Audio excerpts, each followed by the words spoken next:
নামাজ যারা পড়ে না ঘাড় ধরে ধরে তাদেরকে আনেন। কেন নামাজ পড়বা না?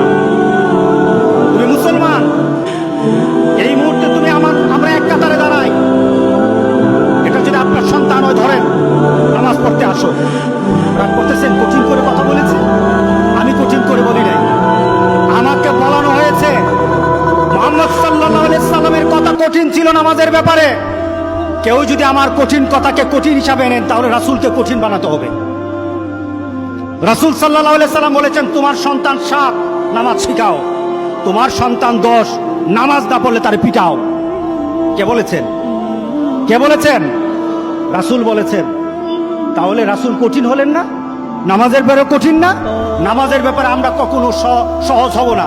রাজি আছি তো সবাই ইনশাআল্লাহ? নামাজের ব্যাপারে আমাদের কোনো সহজতা নাই, কোনো কম্প্রোমাইজ নাই, কারোর সাথে আমার সম্পর্ক নাই। নামাজ আছে তো